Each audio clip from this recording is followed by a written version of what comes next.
Aruba não está aqui na Tanquilende, para ser exacto, na Stern GM, para sobre algo grande a passa aqui no showroom de Stern GM.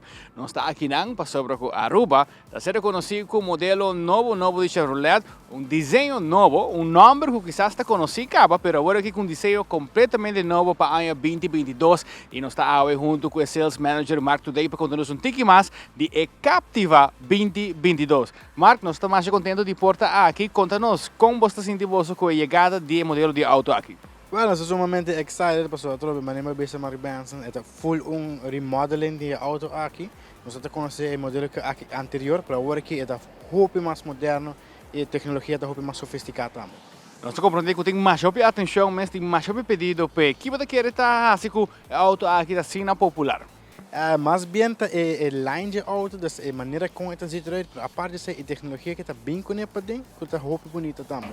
Tremendo. Abel, Aruba, me quer não tem nada mais que nos vai para dentro sobre o amigo wake, me quer sentir ele, você sabe, nós po feel it e wake lo que está é New Captiva 2022. Se nada, join me para dentro para nós ter uma vista.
Assim está Aruba, Bauaque, não? Tremendo. A ver, aqui nós estamos aqui de persona, onde como tem de vista que me está mais impressionante as culturas features na DJ, não somente de parte para fora de desenho, mas também naturalmente parte para dentro, que está sumamente moderno e também único.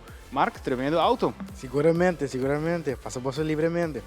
Conta-nos que hora não passa, endereço exato e quizás se não passa, como não tomar contato com você digitalmente. Nós estamos aqui na Redonda de Tanquilender, você passa entre a luna com a viernes de 8 para 5 e meia, então para sábado de 9 para 1 também nós estamos abrindo. Aruba, assim até Bauaque. Captiva Chevrolet 2022 está aqui na Stern GM, assim está bem e busque para você ubicar com ele.